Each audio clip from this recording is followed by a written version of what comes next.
ஸ்ரீ ஆண்டாள் அருளிச் செய்த திருப்பாவை பாடல் 1. மார்கழித் திங்கள் மதி நிறைந்த நன்னாளால் நீராடப் போதுவீர் போதுமினோ நேரிழையீர் சீர்மல்கும் ஆய்ப்பாடிச் செல்வச் சிறுமீர்காள் கூர்வேல் கொடுந்தொழிலன் நந்தகோபன் குமரன் ஏரார்ந்த கண்ணி யசோதை இளஞ்சிங்கம் கார்மேனிச் செங்கண் கதிர்மதியம் போல் முகத்தான் நாராயணனே நமக்கே பறை தருவான் பாரோர் புகழப் படிந்தேலோர் எம்பாவாய். ஸ்ரீ ஆண்டாள் அருளிச் செய்த திருப்பாவை பாடல் 2. வையத்து வாழ்வீர்காள் நாமும் நம் பாவைக்கு செய்யும் கிருசைகள் கேளீரோ பார்க்கடலுள் பையத் துயின்ற பரமன் அடிபாடி நெய்யுண்ணோம் பாலுண்ணோம் நாட்கடலே நீராடி மையிட்டு எழுதோம் மலரிட்டு நாம் முடியோம் செய்யாதன செய்யோம் தீக்குறளைச் சென்றோதோம் ஐயமும் பிச்சையும் ஆந்தனையும் கைகாட்டி உய்யுமாறெண்ணி உகந்தேலோர் எம்பாவாய். ஸ்ரீ ஆண்டாள் அருளிச் செய்த திருப்பாவை பாடல் 3.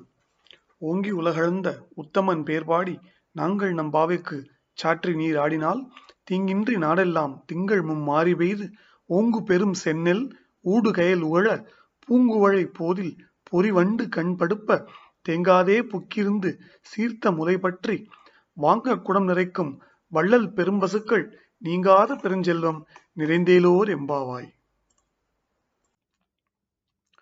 ஸ்ரீ ஆண்டாள் அருளிச் செய்த திருப்பாவை பாடல் 4.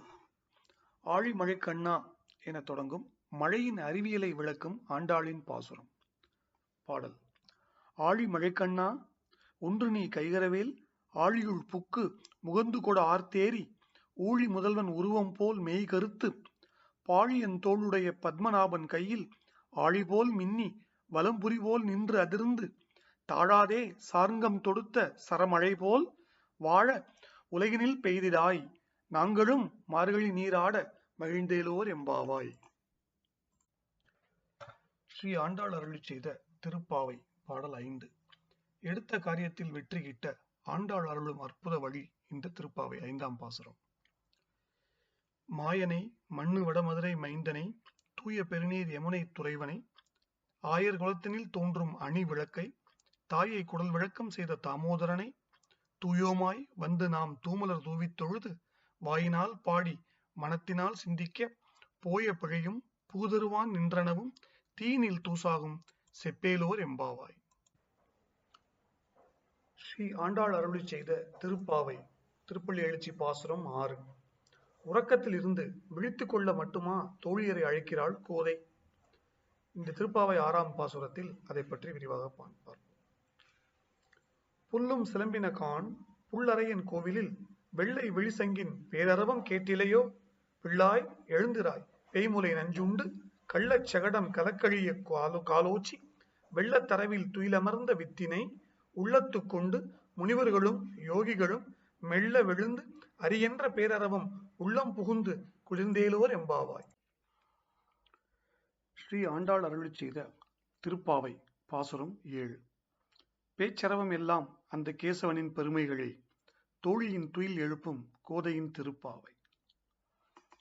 கீசு கீஸ் என்றும் ஆணை சாத்தன் கலந்து பேசின பேச்சரவம் கேட்டிலையோ பெய்ப்பெண்ணே காசும் பிறப்பும் கலகலப்ப கைபேர்த்து வாச நறுங்குழல் ஆய்ச்சியர் மத்தினால் ஓசைப்படுத்த தைரரவம் கேட்டிலையோ நாயக பெண்பிள்ளாய் நாராயணன் மூர்த்தி கேசவனை பாடவும் நீ கேட்டே கிடத்தியோ தேசமுடையாய் திரவேலோர் எம்பாவாய்.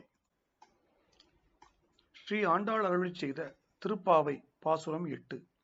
கண்ணனையே தன் அன்பினால் கட்டிய வழி சீக்கிரம் வெளியே வா என்பதாக அமைகிறது கோதையின் திருப்பாவை பாசுரம் 8.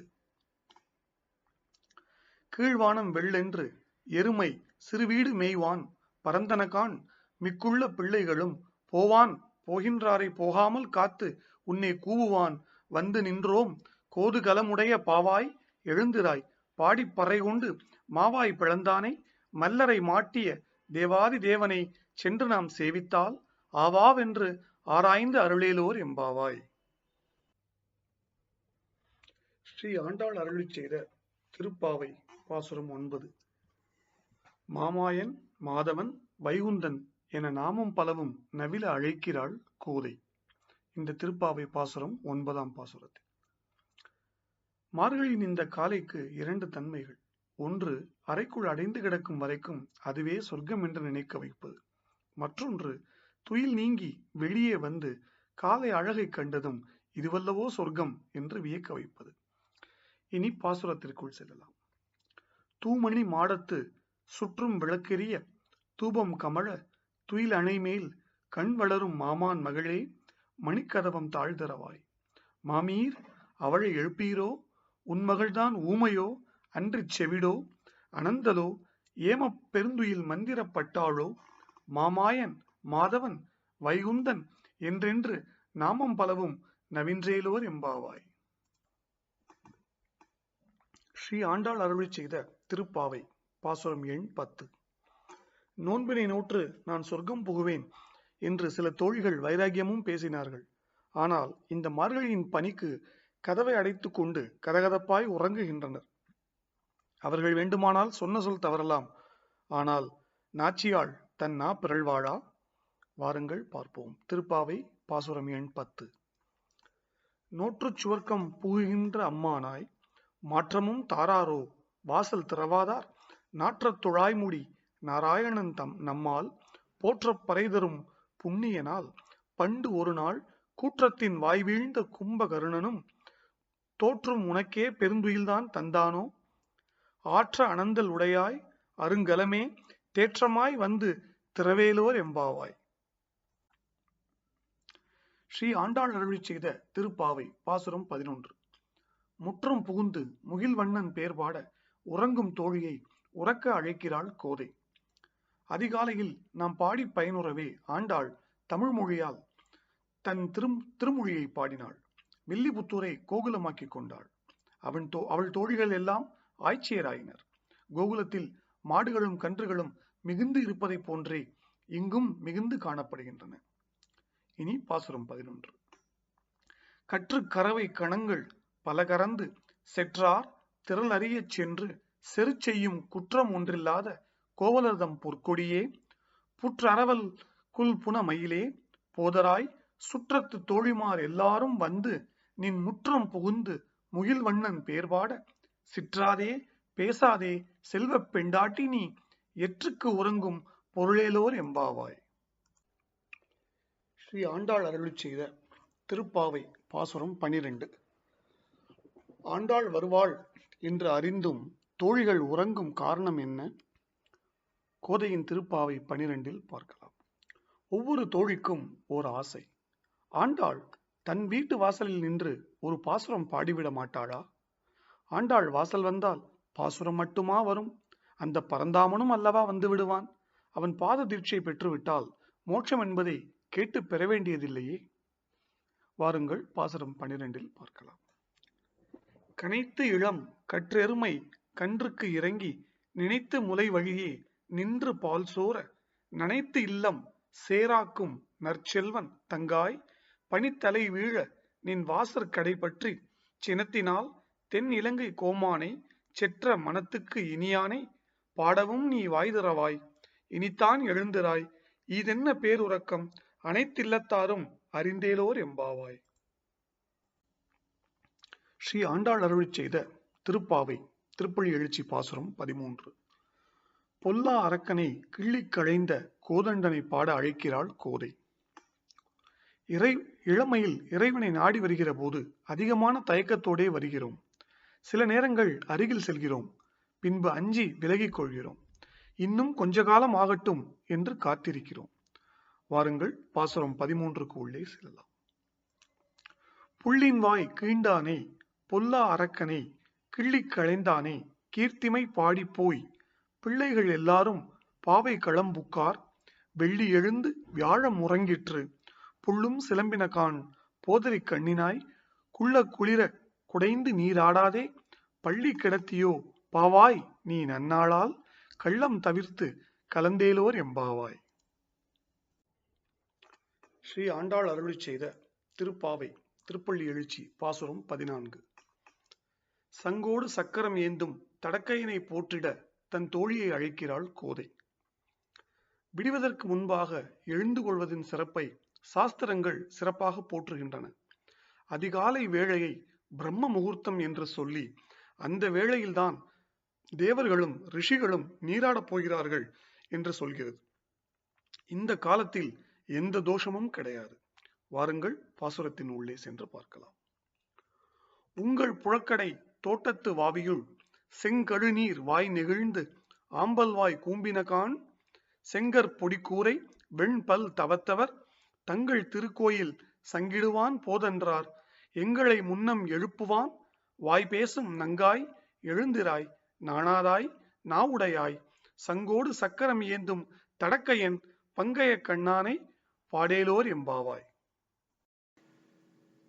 ஸ்ரீ ஆண்டாள் அருளிச் செய்த திருப்பாவை திருப்புள்ளி எழுச்சி பாசுரம் 15.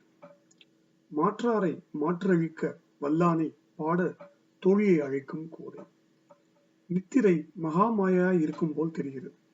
இல்லை என்றால் முன்தினம் இரவு கூடி பேசி அந்த கோபாலனின் மகிமையை கோதை சொல்ல கேட்டு கண்ணீர் மல்லி மெய்சிலிர்த்த தோழிகள் தற்போது சகலமும் மறந்து உறங்குகிறார்கள் என்றால் அதை என்ன சொல்வது? வாருங்கள் பாசுரம் 15 உள்ளே சென்று பார்க்கலாம்.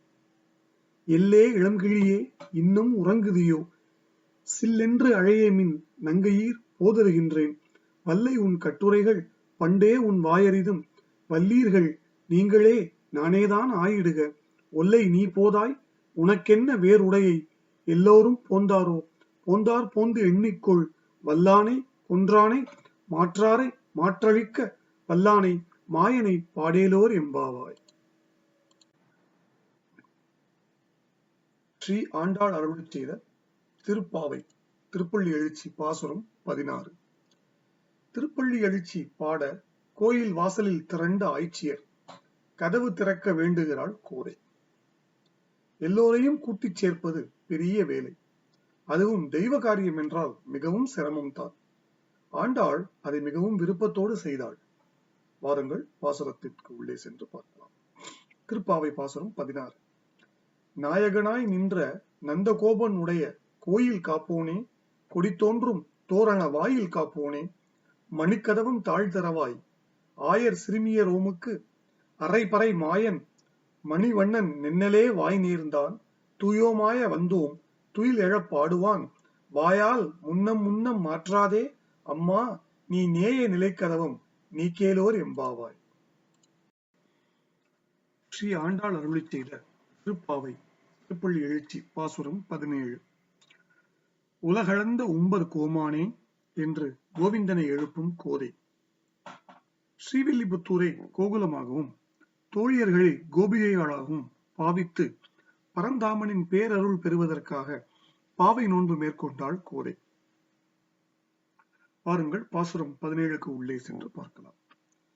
அம்பரமே தண்ணீரே சோரே அறஞ்செய்யும் எம்பெருமான் நந்தகோபாலா எழுந்திராய் கொம்பனார்க்கெல்லாம் கொழுந்தே குல விளக்கே எம்பெருமாட்டி யசோதா அறிவுராய் அம்பரம் ஊடறுத்து ஓங்கி உலகளந்த உம்பர் கோமானே உறங்காது எழுந்திராய் செம்பொற் கழலடி செல்வா பல தேவா உம்பியும் நீயும் உறங்கேலோர் எம்பாவாய். ஸ்ரீ ஆண்டாள் அருளிச் செய்த திருப்பாவை திருப்பள்ளி எழுச்சி பாசுரம் 18. நந்தகோபாலன் மருமகளே என்று நப்பின்னையை நோன்புக்கு அழைக்கும் கோதை. பலராமனையும் அவன் தம்பி கிருஷ்ணனையும் சென்ற பாசுரத்தில் துயில் எழுப்ப பலவராக பொழுது பாடினாள் கோதை. ஆனாலும் என்ன பயன்?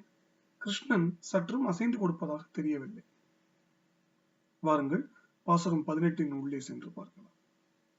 உந்து மதக்களிற்றன் ஓடாத தோல் வலியன் நந்தகோபாலன் மருமகளே நப்பின்னாய் கந்தம் கமழும் குழலி கடை தரவாய் வந்தெங்கும் கோழி அழைத்தனகான் மாதவி பந்தல் மேல் பல்கால் குயிலினங்கள் கூவினகான் பந்தார் விரலி உன் மைத்துன் பேர்வாட செந்தாமரை கையால் சீரார் மழையொலிப்ப வந்து திறவாய் மகிழ்ந்தேலோர் எம்பாவாய். ஸ்ரீ ஆண்டாள் அருளிச் செய்த திருப்பாவை திருப்பள்ளி எழுச்சி பாசுரம் 19. தாயாரின் கருணை நாடி விண்ணப்பம் செய்கிறாள் கோதை. பாகவதர்கள் எப்போதும் தன்னை வந்து சந்திக்கலாம் என்று சனகாதி முனிவர்களுக்கு வாக்கு தந்த அந்த நாரணர்தான் இப்போது ஆண்டாளும் அவள் தோழிகளும் காத்திருப்பதை அறியாதவர் போல அரிதுயில் கொண்டிருக்கிறார். அவர் உள்ளத்தின் சிந்தனை என்ன என்பதை ஆண்டாள் யூகிக்கிறாள். வாருங்கள் பாசுரம் 19 உள்ளே சென்று பார்க்கலாம். குத்து விளக்கெரிய கோட்டுக்கால் கட்டில் மேல் மெத்தென்ற பஞ்ச சயனத்தின் மேல் ஏறி கொத்தலர் பூங்குழல் நப்பினை கொங்கை மேல் வைத்து கிடந்த மலர்மார்பா வாய் திறவாய் மைத்தடம் கண்ணினாய் நீ உன் மணாளனை எத்துணை போதும் துயிலெழ ஒட்டாய்கான் எத்தனையேலும் பிரிவாற்ற இல்லாயால் தத்துவம் அன்று தகவேலோர் எம்பாவாய். ஸ்ரீ ஆண்டாள் அருளிச் செய்த திருப்பாவை திருப்பள்ளி எழுச்சி பாசுரம் 20. பகைவர்களுக்கு நெருப்பாக விளங்கும் விமலனை துயில் எழுப்பும் ஆண்டாள். வாருங்கள் பாசுரம் 20க்கு உள்ளே சென்று பார்க்கலாம். 33 அமரர்க்கு முன் சென்று கப்பம் தவிர்க்கும் கலியே துயில் எழாய் செப்பம் உடையாய் திரள் உடையாய் செற்றார்க்கு வெப்பம் கொடுக்கும் விமலா துயில் எழாய் செப்பென்ன மென்முலை செவ்வாய் சிறு மருங்குல் நப்பின்னை நங்காய் திருவே துயில் எழாய் உக்கமும் தட்டொழியும் தந்து உன் மணாளனை இப்போதே எம்மை நீராட்டேலோர் எம்பாவாய்.